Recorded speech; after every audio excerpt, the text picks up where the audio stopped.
Good evening, everyone. Welcome to another episode of the Leader Tree, where leadership grows, where strong roots become stronger skills, and where we acknowledge the fact that we're not perfect in the world, but that we make our forward motions.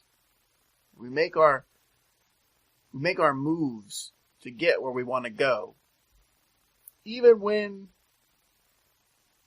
getting there isn't exactly an easy or straightforward path, right? Let's talk about some of the mistakes that we make. As a small business owner, there are two types of business leaders, right? You can either be the owner-operator, which basically means you're wearing every hat. You're doing it all. You're the be-all, end-all, right? It stops with you, it starts with you. And what you get is because of your hard work, and that's all there is to it. Then there's the business owner, which hires people to do his work for him, and he supervises. Both of these things come with their own inherent issues, right? One, if you are hiring other people to do things and that kind of thing, now you got to pay them salaries or commissions. You got to, get them insurances, 401k plans, all that stuff that comes along with being the boss. On the flip side of that coin, if you're doing everything yourself, then you have no time to live your life. Right? Because you're so busy. Because nothing happens if it isn't through you. One of the things that happens in that situation is you start to make a lot of mistakes, right? You start to make a lot of calculated errors, judgment calls, usually with less than perfect information. Let's take, for example, the biggest thing that impacts people in their business, which is money, financing, cash flow. If you are in business and you don't have enough cash to do your business, you're not in business, are you? If you're in business and you don't have enough customers, you're not in business, are you? So you've got to do both. You've got to have cash flow enough to do the job that you're being hired to do, and you've got to have customers that hire you to do it. Along that route, we make a lot of costly mistakes. Let's just take, for example, the finance side of it. Now, I'm starting a new company, and I am building it up from scratch. I know that I need to do certain things. I need to spend money on certain things. I need to get things moving in certain directions. In that case, that takes cash, right? I can try to go get a business loan, but as a business startup, I might not be able to qualify for a business loan because the bank is going to look at me and say, hey, you don't have a business. How many customers are there? Let me see your receipts. Let me see your sales. Let me see your revenue. And you're going to be like, well, I don't have that yet. I'm just getting started. But I need this loan so I can do that. And they're going to be like, no, that's not what we're doing. That's not what we do. We don't just give out random money. So you're going to be tempted to take an alternative method of financing. And there are many different types of alternative financing, okay? One of them, something that I specialize in, is factoring, right? Factoring. It's invoice financing. So what you do is you go out and you sell something, and you give your customer 10, 15, 30 days to pay for it, right? And then you send that invoice to the factoring company, and they pay you for it up front, so you don't have to wait. It gives you the ability to work with your clients in a different way to where your customer now has time before he has to pay you that he can interact with that product. And he may be more apt to buy from you if you give him that option than somebody who's not giving him that option. So it's, from a business perspective, that's good for you. The downside is you got to put all that money out to make that product. So that's why you need this factoring company. The factoring company pays you the money up front while they're waiting around for your customer to pay the bill later on. That gives you the ability to make the product, package it, ship it out to them, etc., right? Without impacting your cash flow. This is a great option to get moving, get going forward without incurring debt. Okay? Another option is a merchant cash advance. I want to caution you up front, if you've ever been in that situation where you were considering or even maybe have done a merchant cash advance. Because you're going to find out that if you're going to take out a merchant cash advance, you're going to need to really be up on managing your money. I mean, you got to be up on managing your money. You got to know what you're doing if you're doing merchant cash advances. Okay? Merchant cash advances are easier to obtain because they skirt a lot of regulations. They're not even technically considered a loan, even though you're borrowing that money from them. What they do is they're saying, we're going to sell you, or we're going to buy from you, your future receivables. So you're going to say, basically what you're doing with the factoring company that I already talked about. Same situation there, except now you're selling those receivables to a merchant cash advance instead of a factor. Okay? The factor will only buy it after it has been done and written. Right? So after you've made that sale, you have an invoice in your hand, the factoring company will buy that invoice. Right? A merchant cash advance will buy that invoice before you have sold it. Let me say the difference here. Factoring company will buy it after you've got it. Merchant cash advance will buy it before you've sold it. Why is that a problem for you? If you don't sell it, you're in a heap of hot water, right? So you got to make sure you can get those customers, right? So these are important distinctions in the ways to go around getting financing for your business when it's a young company. And it's important that you understand them so that you can get what you're looking for without hurting yourself. Merchant cash advances are very expensive because they're buying these things on spec. They don't exist yet. It's fairy dust. It's up in the air. And so what they do is they look at your invoice, they look at your deposits in your bank account for like the last 3 or 4 months. And they say, okay, here's the average amount of money that he's got going in here. We're going to get a dollar amount in mind that we're willing to do this for. And they'll say, all right, if you want to borrow $10,000, $20,000, whatever, then, and it's not technically borrowing because they're not giving it a loan. They're skirting the gray areas of these things in order to accomplish what they want to do. But that's how they do it. And here's something that a lot of people don't realize is that if you don't sell those receivables or your income changes and your revenues change and you start to make less than you used to make, you owe them less because you're not contractually obligated to a loan. They're buying your receivables. Well, those receivables are based on what you sell them for, right? So there's something called a true-up that says, okay, to be, up to the level of the loan, maybe we said it was going to be equal to 15% of your receivables. If you're paying too much up here and you're not making that much anymore, then we true that up to be 15% of whatever you are making, right? So whereas originally you may have said, I'm going to give you $50,000 for the $25,000 that I'm borrowing, the reality may actually be less than that. Okay. People don't understand finances, and if I'm confusing you, I'm sorry.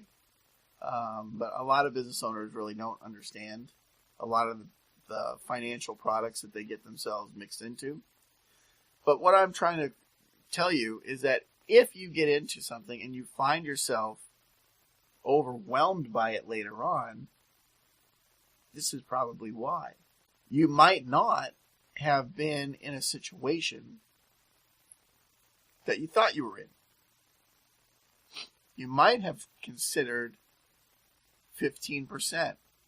and said, I can do 15%. But it's not 15%. It's 15% of a certain dollar amount. So you'll be paying on a merchant cash advance every day. And it's, let's say $500 a day. Let's just give that number out there. Okay. But if your receipts start to drop and your revenue starts to drop, that $500, which may not have been a problem for you every day, suddenly can be, because instead of like 20% of your receipts, now it's 40% of your receipts, right? So it can be an issue, be a real issue. Then suddenly you can't afford to pay everything that you need to pay anymore, because now your margins are being affected. Okay? And, you may not have 30 or 40% profit margin available to play with, right? Now you can't pay your employees. Now you can't do this. Now you can't do that. So it becomes a bit of an issue. All right?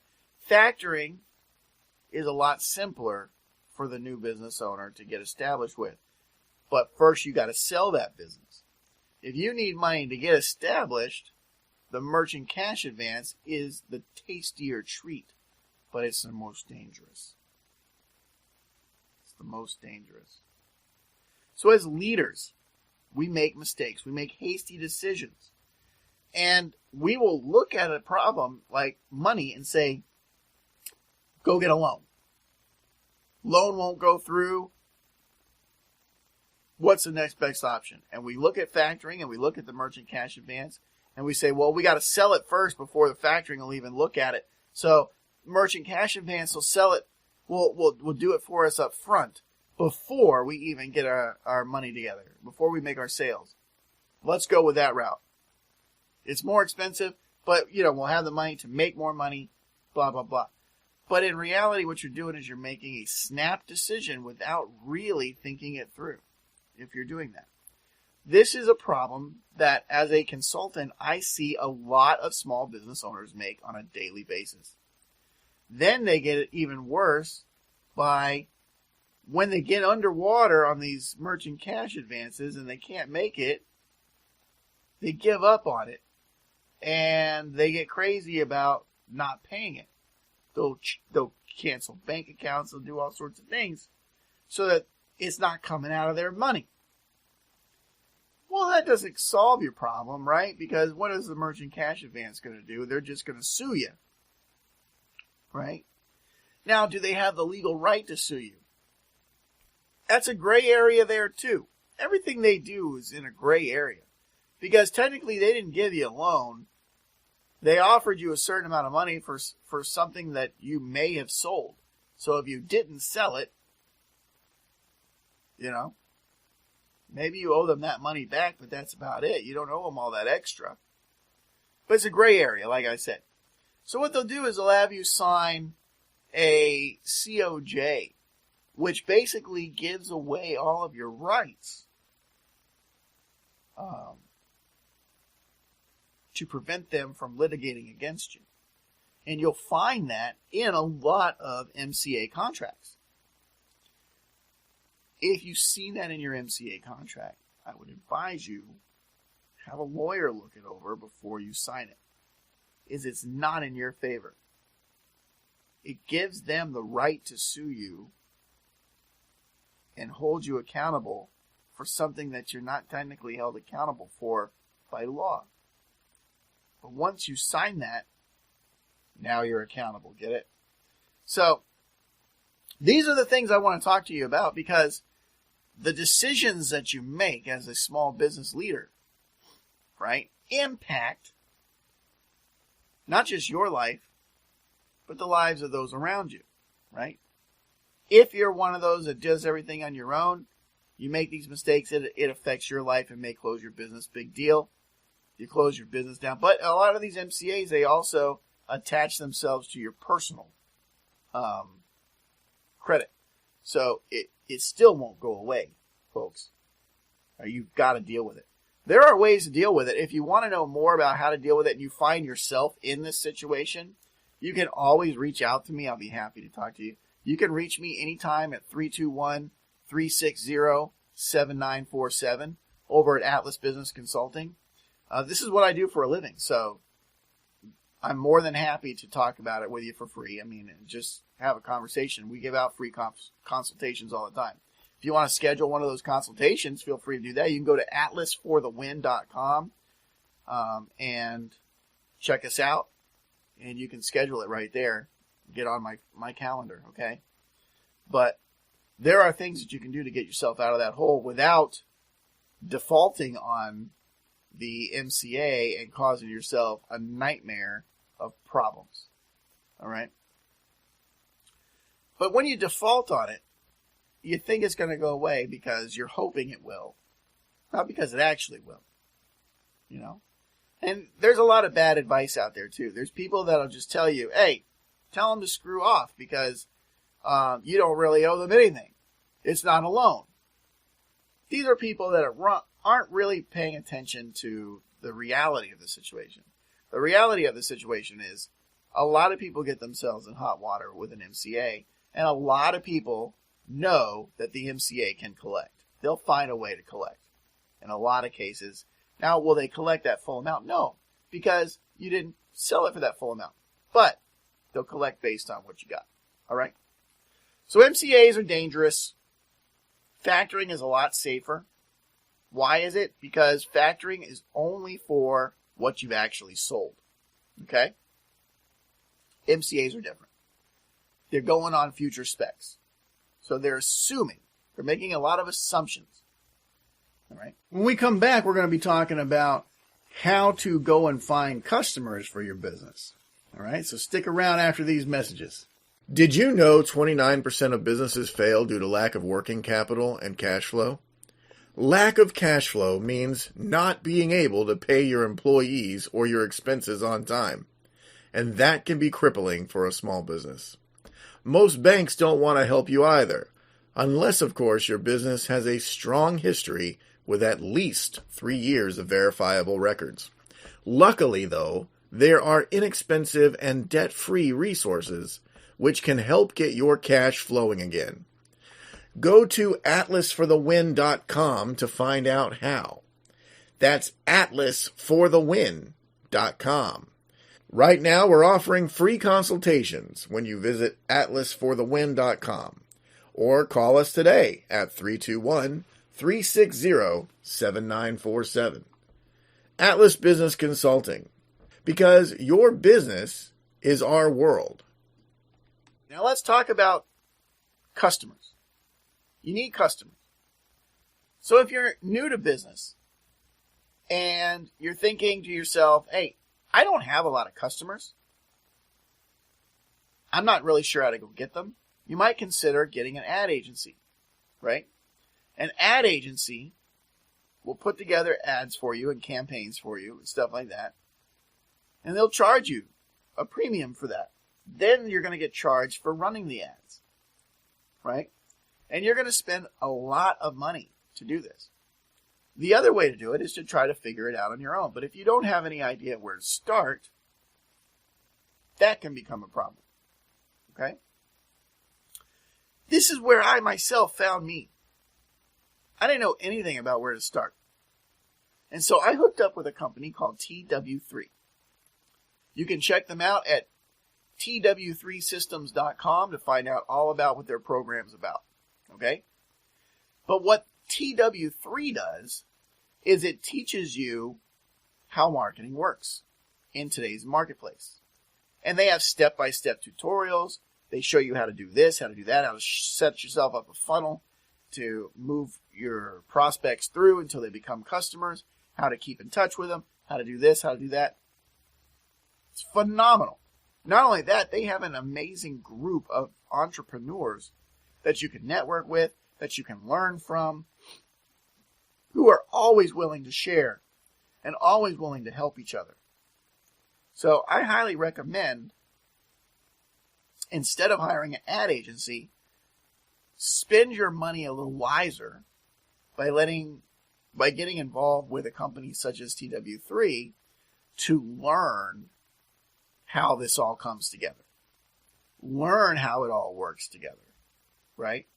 And the guy who owns it, Terry Wilson, is a good friend of mine, and I'm telling you, he knows his stuff. He comes across like he's just a good old boy who doesn't know too much, and if he can do it, anybody can do it. But the guy's a genius, and he's set himself up to really be in the right space at the right time to show us all how to do what needs to be done in today's marketplace. He's always innovating, and he gives those innovations away for free, as well as he gives a little bit more detail to those of us who have paid for it, right? And depending on how much of it you paid for, you get a little bit more detail, right? I myself am an elite member with the TW3 group, and I highly endorse Terry Wilson and his products and services. I highly endorse all of it. My success I attribute to what I learned there. I always have. Anybody will ever ask, where did you learn how to do all these things? I learned them from Terry Wilson. I learned them from TW3. They taught me how to market myself. They taught me how to rethink what I do and my strategies in business. And so that's what I do. I rethink all the time what I'm doing in order to improve upon it and get where I want to go. So from a financial perspective, hopefully this sets you on the right path as a small business leader to get started with your company. Or if you have an existing company and you need it to grow and you're wondering, how do I get more money? Look into factoring. Look into the MCAs. I would really go more toward factoring and stay away from the MCAs. Don't do things on spec if you can avoid it. Because if things don't work out the way you planned it, you could be in hot water. That's what a lot of companies end up finding out about those MCAs. Okay? But if you got a sale in your hand because you had the customer to get it there, now you're in good place for factoring, which will give you that money up front and keep your cash flow operating smoothly. So you need the customers. TW3 can show you how to go out there and get your own business. All right? From there, you're self-sufficient. All right? Then, once you have that customer and you have that sale in hand, take it to a factoring company, have them buy it from you so that you don't have to wait for your money and you have your cash flow up and running. All right? This is the kind of thing that we do at Atlas Business Consulting. We take a fledgling little company and we show them how to set themselves up for success. Right? Because setting yourself up for success is the name of this game. All right? Now, my recommendation, if you want to go with a factoring company, if you say, well, Chris, I want to get into a factoring company, but there's so many of them and I don't know who to trust. My recommendation is to talk to me about it first, because depending on your particular business, depending on your particular industry, depending on your particular business model, even, and what type of clientele you service, there are nuances to getting involved with a factoring company to finance your invoices through that will need to be taken into account. Okay? So, anybody says, well, go to this factoring company, they're doing you a disservice right there, right? So, what you want to do is you want to talk to somebody like myself over at Atlas Business Consulting and ask them the questions. Let them in on your situation so they know exactly what it is you've got going on that you need to get set up with. That way they can make an informed decision of where to take it. And then they can give you the right direction to go with. Okay? If you want, we offer free consultations over at Atlas. Just go to atlasforthewin.com and sign up right there to get a free consultation with me, and I'll help you as best I can.